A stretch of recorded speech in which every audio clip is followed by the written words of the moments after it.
Саламатсыздар ма балалар? Бүгінгі әдебиеттік пәннен ашық сабағымызды бастаймыз. Ал енді балалар, сабағымызды бастамас бұрын мен сендерге жылы тілектер алып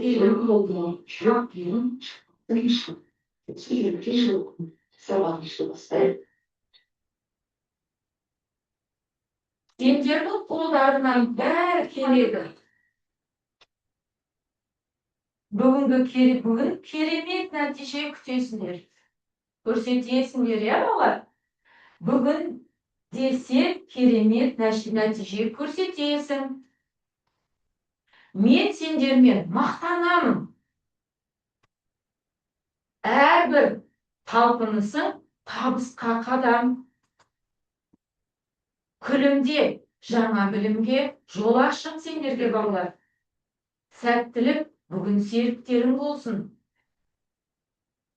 Бірге үйренейік, бірге дами түсейік. Бұл менің сендерге жүрегімнен шыққан жылы сөздерім балалар.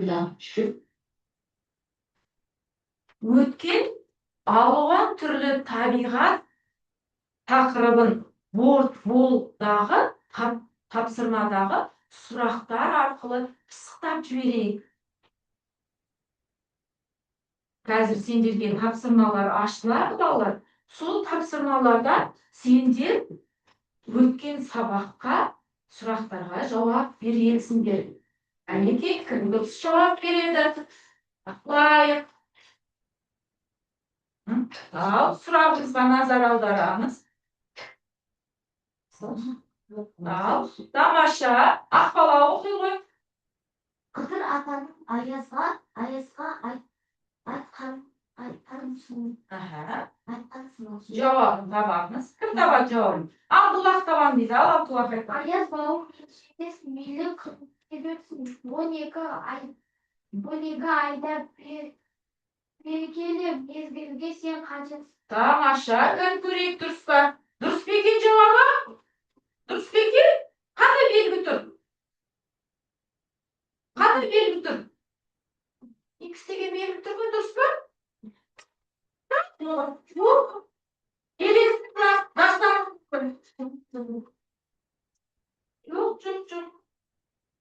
Келесі. Келесі сұрақты айтып жіберейін кәні. Қыдыр атаның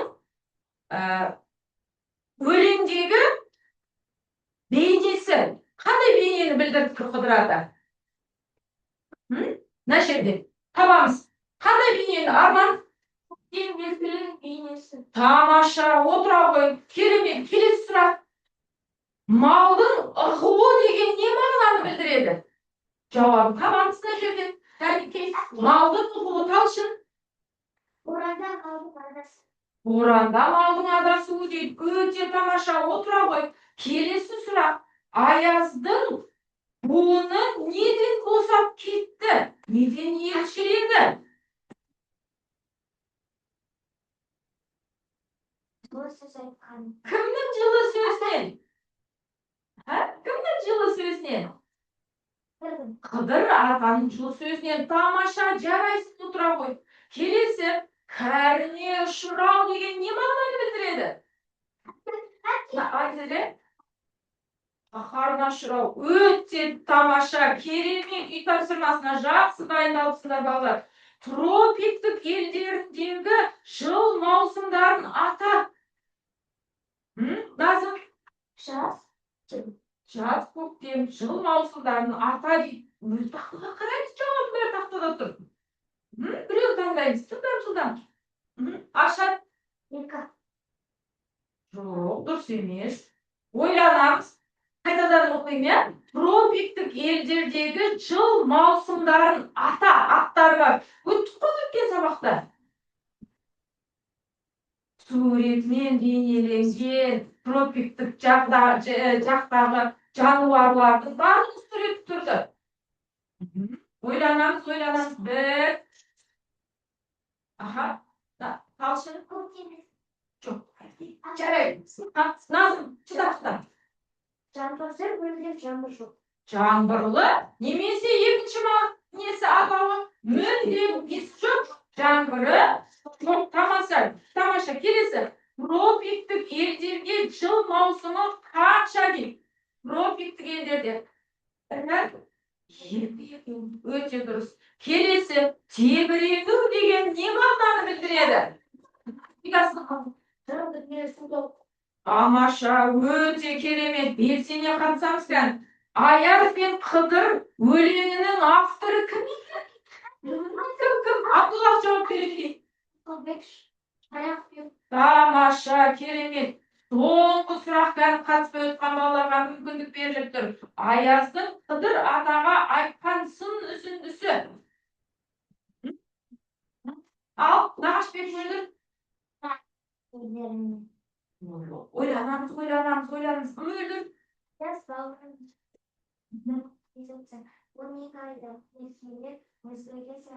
Осы ма болды?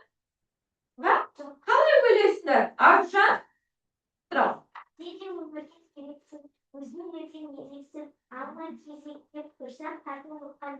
Тамаша, мінекей, Аяз өстіп өзінің жолын неге берді? Көктем мезгіліне берді. Тамаша. Аллар сұрақ күнтізбес бойынша жаңа жыл қай мезгілде басталды? Аяна? Наурыз қай мезгіл? Не мезгіл наурыз? Көктем мезгілі. Тамаша. Жарайсыздар балалар. Өте жақсы. Келесі көрейік енді.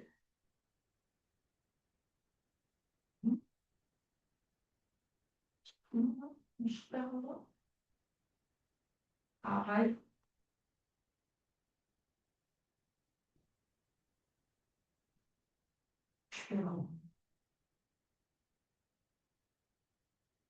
Ал келесі, балалар, бізде халық даналығы бойынша былай делінген екен.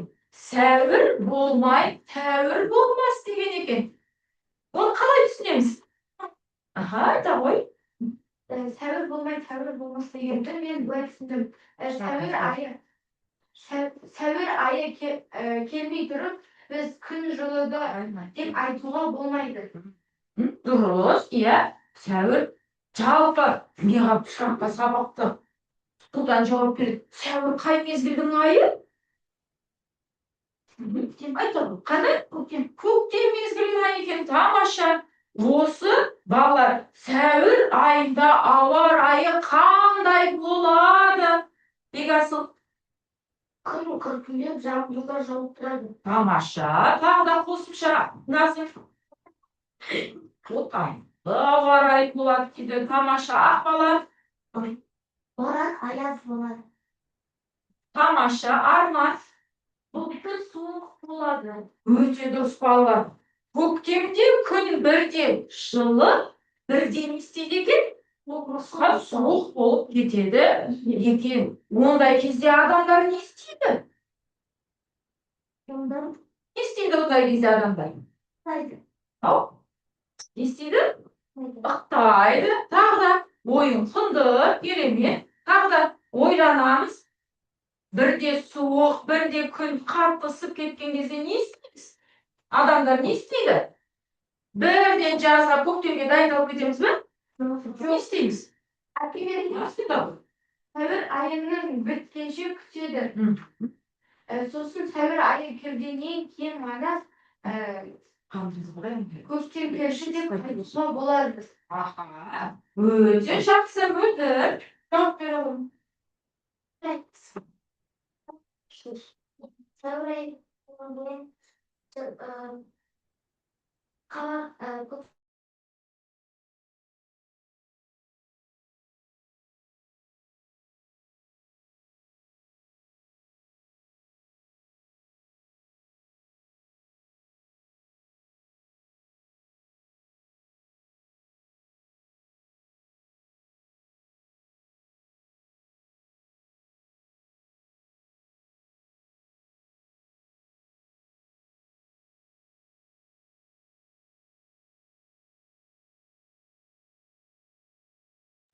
себебі Көктем мезгілі де қыс сияқты суық болып, боран болып қалуы мүмкін.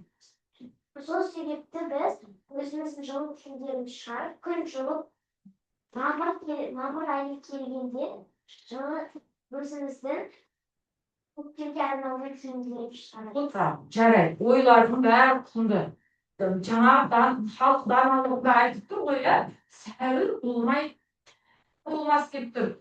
Көктемнің келгенін асыға күтеміз, алайда сәуір айы келгенде, балалар, содан сәуір айында қатты бір күннің ауа райының бұзылуы болады екен. Содан кейін барып көктемді келді деп ести беруге болады. Қайта беруге болады екен. Жарайсыңдар балалар. Сонда бүгінгі біздің жаңа тақырыбымыз қандай екен?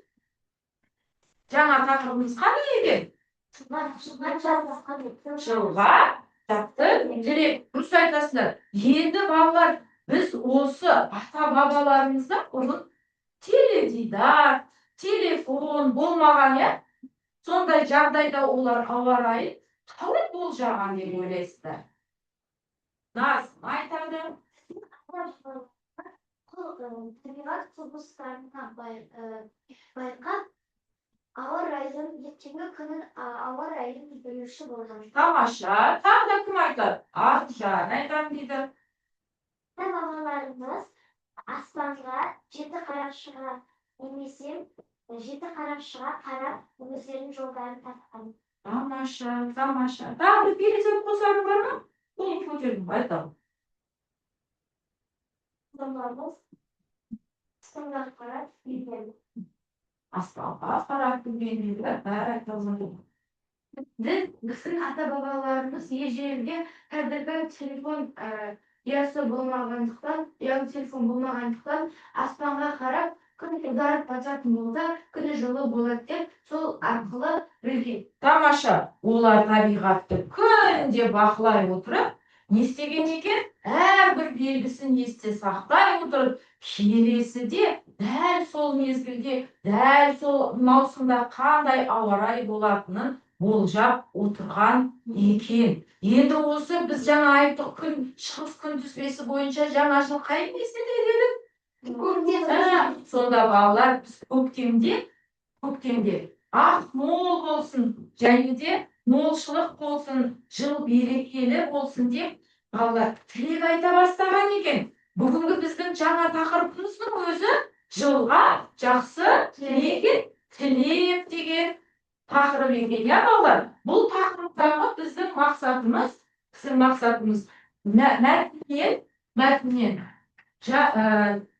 мәтіндерді оқып, эпизодтар мен оқиғаларды негізінде жатқан маңызды тұстарын талдап, салыстыру екен.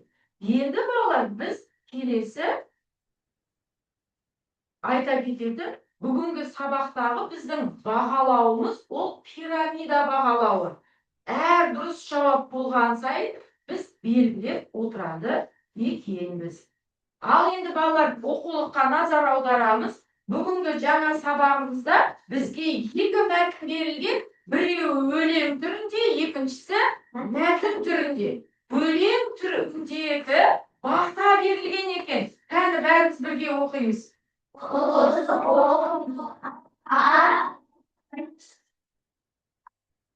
Төрт түлік не дейді? Ақты болсын, ұлыс не болсын дейді? Береке берсін дейді. Тамаша. Кім бөлді оқи ғой? Бір бөледі оқушыға. Бақаңыз. Ақ мол болсын, қайда барсаң жол болсын, ұлыс береке берсін. Перизат тұра ғой. Содан кейін оқи ғой. Бақаң оқып жүр. Құс күн болсын, ақ мол болсын, қайда барсаң жол болсын, ұлыс береке берсін. Тамаша балалар, тамаша, жарайсың. Енді осы батаны біз тілек деп не істейміз? Атайды екенбіз. Бүгінгі біздің жаңа тақырыбымыз өзі жылға жақсы тілек. Осы өлеңде балалар, осы батада Бізде жылға жақсы тілек айтыпты, иә? Ұлыс оң болсын дейді. Ақмол болсын деп отырғанымыз не екен? Не екен? Арман Ақмол болсын деген сүт айранымыз көп мол болсын деген. Тамаша, молшылық, егінде де молшылық болсын деген сөз, иә? Енді балалар, тілекті біз қашан айтамыз? Тілекті қашан айтамыз біз? Аружан. Көбінесе тілекті бата бергенде айтамыз. Тамаша. Аяна айта ғой. Тілекті қашан айтамыз? Тілекті әр айдың туған күні болған кезде, мерекелер болған кезде бата айтамыз. Тілек айтамыз, иә? Тілек айтамыз. Ақбала қай кезде тілек айтасың? Өзіңнің ойың. Туған күні, Тамаша. Шығар даусын бұл. туған күнде сосын Қатшылық сөйлейміз. туған күнде мереке болған. Тамаша, отыра ғой. Адам не үшін тілек айтады? Арман не үшін тілек айтады? Адам сол тілек айтқан адамды мейірімді болып берсін, және өзін көңіл көтеріп берсін деп айтады. Деп мақсатпен айтады деп ойлайсың, иә? Өте дұрыс. Назым. Адамға бір-біріне тілек айтады. Мысалы, ол тілек дегеніміз ол біздің өзіміздің мәдениетіміз және көңіл күйімізді білдірген мақсат. Ойың тыңды, тілек асыл. Жылдан Жақындарымызға, достарымызға және де отбасыларымызға айтамыз. тілекте қандай отыра ғой. Тамаша. Тілекте қандай сөздер болады, Еселе? Жақсы сөздер болады. Тамаша. Жарайсың. Міне, сол тілектер табиғатпен қалай байланысты екенін бүгінгі мәтіннен білетін боламыз. Бүгінгі біздің екінші танысатын мәтініміздің аты не екен? Ықшамдалып алынған деген не мағынаны білдіреді? Ағашшалар. Қысқартып алынған. Тамаша. Бұл балалар Мұхтар Әуезовтің поэмасына несінен алынған екен? Шығармасына алынған екен. Ал енді балалар отамалы деген не тақырыбын оқи отырып, біз осы тақырыпты болжап көрейікші, не туралы деп ойлайсыңдар? Мәтін. Тақырыбын оқыдық қой, не туралы деп ойлайсыңдар? Отамалы деген не? Ашат айтып. Туралы. Тамаша. Тағы да. Арман. Бір отамалы, бір табиғат құбылысы деп ойлаймын. Айару. Отамалы деген табиғаттың қандай болатынын Болжау. Тамаша. Енді балалар осы отамалы мәтінін тізбектеп комикс арқылы оқитын боламыз. Арман баста ғой. Тұра. Қарашоқыны бүктеп, аймандай аттың жол жорғасымен жүріп отырып абай. Отыра ғой. Аружан. шығыстың бөктері тегіс көктепті ау деп айналаға көз жіберіп келе жатты. Абдулла. Аласа алып көлін бетеге даланы да бүктеп беткені де тегіс көгетіп жасата бастаған бақ аспан ашық емес. Тамаша. Абубәкірімдер. Жысы бір келген әйдене келсілері. Айзере.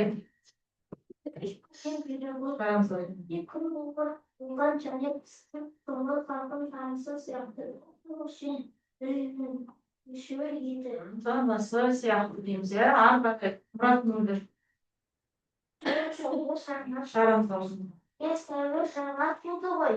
Сәуірдің басы осылай топты суық болатын әдеті ғой. Сәуір болмай тәуір жумастыр болған тебе айтпаған. Сәуірдің басындағы суық өтпей жаз шықпайды деген қарабас Azayға айдың мәні бар. Амжамыздан. Тамаша. Жидар оқу ғой біздің шығарған. Қарабас, аша барда абай сезбей жүрген көп білім бар. Екен сәуір жол айдың арапша атын. Сәуір не екен? Айдың Арапша арапша екен. Ары қарай аша. Бір қазақша ай аттарының бәрін сұрап, қайта қайырып тартып, жазға салдың ең жайсыз сөзін әдесі отанбалы деп атап еді. Ары қарай мана байы.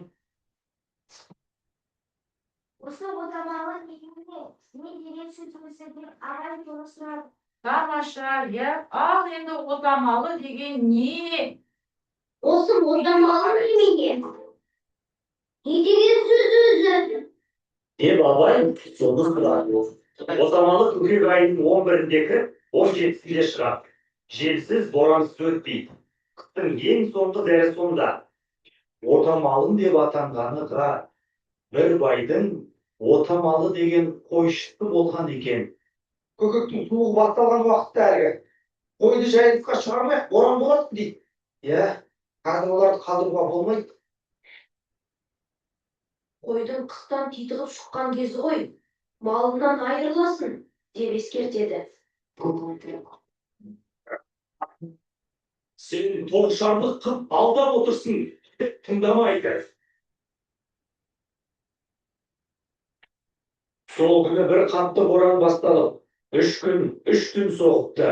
Қойдан қалмаймын деп, отамалы пақырда үсіп қалыптыр еді. Содан көкектің суығы отамалым деп атанған. Әжем бақытын біледі ғой.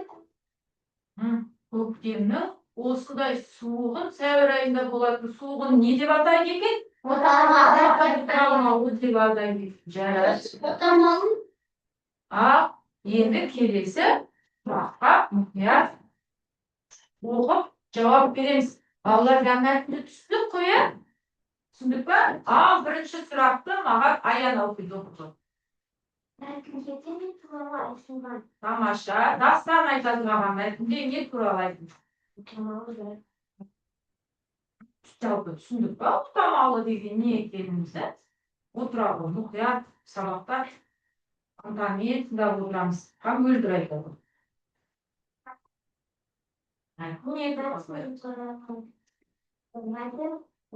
Сәуір айының табиғатының құбылысы айтылған. Тамаша, отыра ғой. Өте керемет. Ақбалар.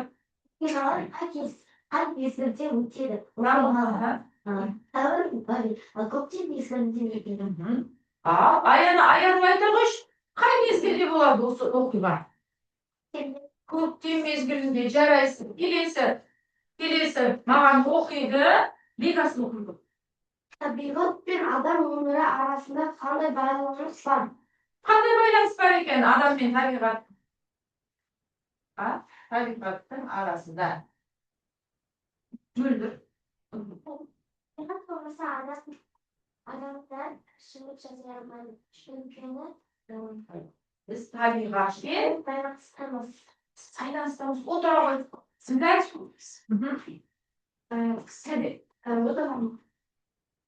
Табиғат пен адам өміріне арасындағы қандай байланыс бар?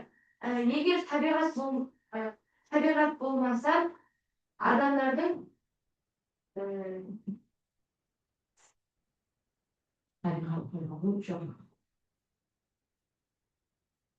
Арман.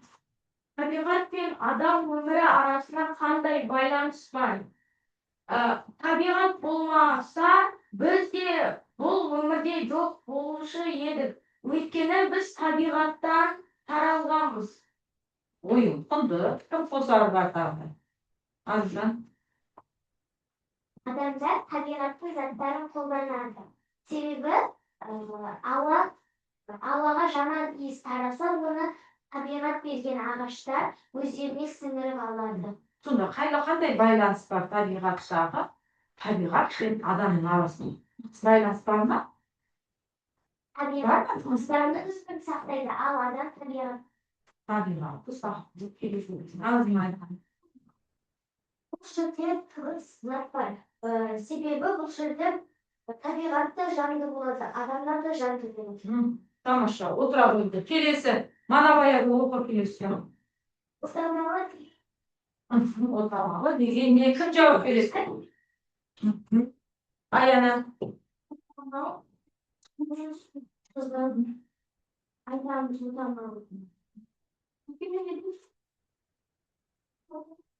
Ya, ayta ғой. Ары қарай. Талшын. Тамаша. Жарайды, түсінеді. Ал келесі бізде тапсырма. Сөздікпен жұмыс дәптерімізді ашамыз. Бұда. Дәптерік.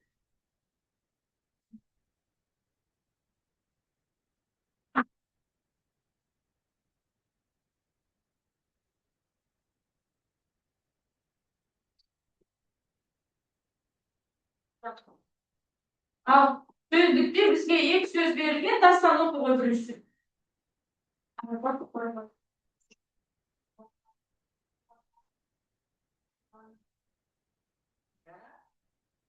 Жақсылап тұрып маған оқып береді. Перизат оқып беру.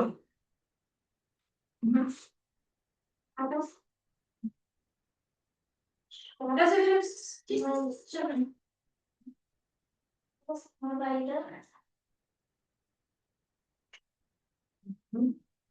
Ал қорға бары.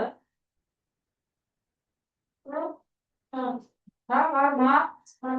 Отыра қойыңыз. Табарманы. Айзере оқуға шекінші.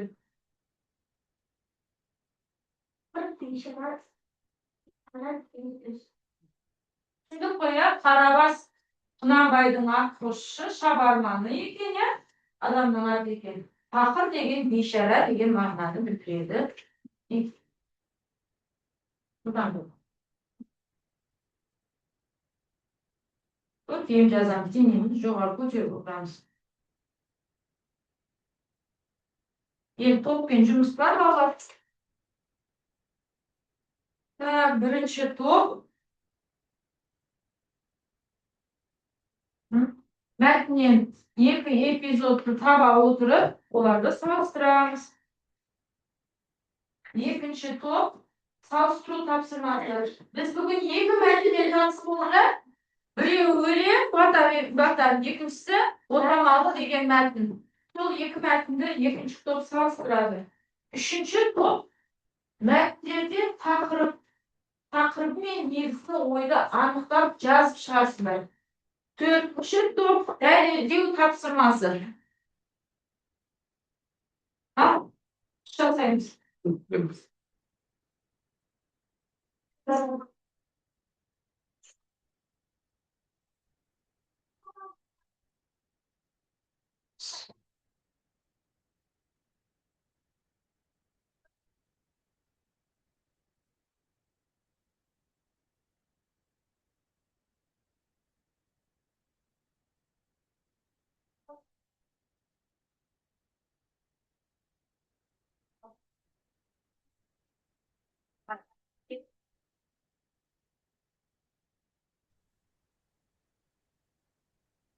Анау педагог зерттеушіге шеберге өтіп жатқандар не істеп жатыр ғой, сабақтарын зуммен өткізіп жатыр ғой, аудан бақылап отыр. Қазір Гүлжан апа өткізіп жатыр бізде.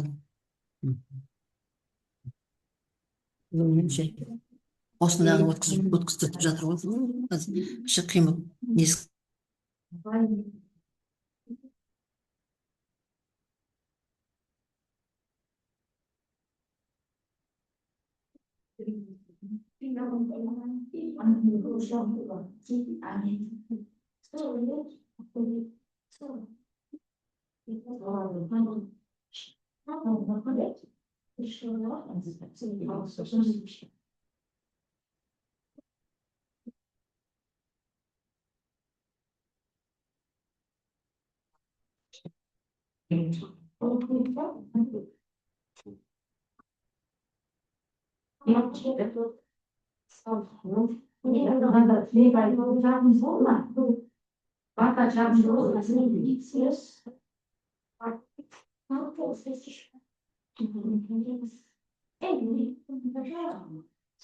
Ne qanday bo'ldi?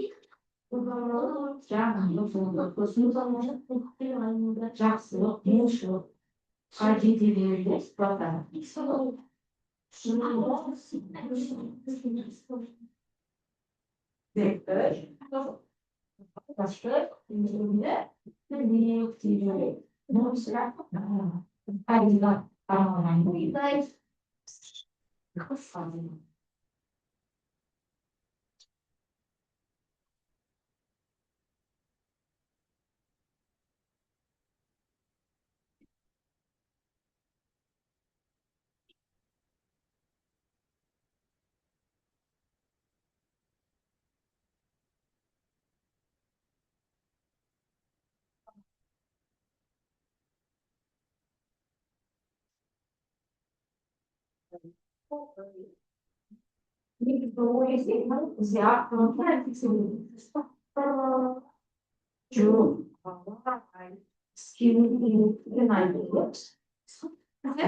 Yoksa çok bir aldı.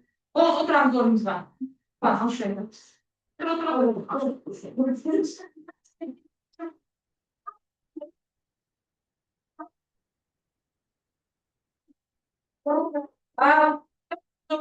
Oldu. өйткені ата бабамыз бабалар табиғатты бақылау арқылы болжай білген. Өйткені ата бабамыз күннің батуына және жұлдыздардың батуына білетін. Күн қызарып батса, таңертең күн жылы болады. Tutamazsın. Arkadaşlar ama ben çok sevindim. Bizimki екінші болу. Отағалы нәрсені ол арқылы көңілден босатып беретін мәтін. Ал екінші мәтін өлең. Сол батада бір көңіл күйді көтеріп жағымды жақсы болады. Бері де жылы екен, иә? Енді екеуін салыстырдым. Қандай айырмашылық бар екен екі мәтінде? Бірінші батада ол жаққа өлең түрінде берілген, ал екіншісіне мәтін түрінде берілген. Біріншісінде қандай көңіл күйде болды? Біріншісінде жағымды көтерілген көңіл күйде болдым. Ал екіншісінде сол қайғырып жатқан кейіпкерге жанымыз ашып кетті. Отырамын, тамаша, Аружан. Абай мен Қарабаш жол мезгілінің Бірінші эпизод. бірінші эпизод. Абай мен Қарабаш жол мезгілін ауа райы боран болады деп әңгімелеп келе жатты. Екінші эпизод. Бай қойшының сөзін тыңдамай қойларын айналымға алып шығады. Аяғында не болады? Аяғында бай да үстігіледі, қойлары да қырылып қалады. Осылай бола ма? Жоқ, осылай болады. Қойшы отамалы қырып қалды. Отамалы деген кім өзі? Иә, мәтінде отамалы ол қойшы. Иә, енді қорытындылаймыз. Кім айтады сенің тобыңа? Отыра баршы. Толықтыршы, жылдам. Нәтижесінде не болады? Нәтижесінде қойшы өзінің қойлары да сол боранда сүріліп қалды. Жарайсың. Бізде үшінші болды. Тақырып пен негізгі қойға анықтау. Жұмысы жақсы тілек. Бір табиғатқа арналған ізгі тілек. Негізгі ой жылға жақсы тілек. Тақырыбы отамалы. Тақырыбы көктем мезгілінің қаумысы. Негізгі ойы ауа райын біліп. Тамаша. Енді балалар үш жерде толықтырып кетейін, балалар. Қараңдаршы, жылға жақсы тілек табиғатқа арналған ізгі тілек дейді. Жалғыз табиғатқа арналып тұр ма ізгі тілек баданың ішінде? Кімдерге арналып тұр? Адамдарға да айналып тұр. Жарайсыңдар, отырalım. Топтық жұмысты өте жақсы атқардыңдар. Алайда ішінде белсене қатыса алмай отқан балалар бар екен, иә? Енді шығармашылық тапсырма. Егер о замалы қойшының сөзін тыңдағанда қалдай болар еді? Өз ойымызбен мәтінді аяқтап көрейікші кәні. Аха, аяр айталым. Қандай болады мен? Тыңдағанда не болады деп? Айта ғой. Отырalım. Мансұр айтпаймыз ба? Не болады мен егерде қойшының сөзін тыңдағанда? Қалай ойлайсың? Дастан айтамын. Жақсы, жақсы.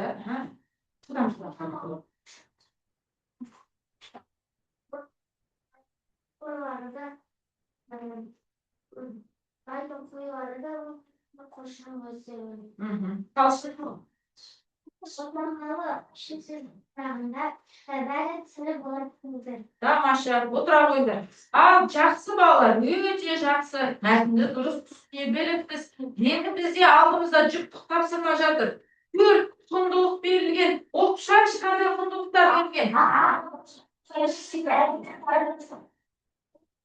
Тамаша, енді осы мәтінде ақылдылық туралы бар ма?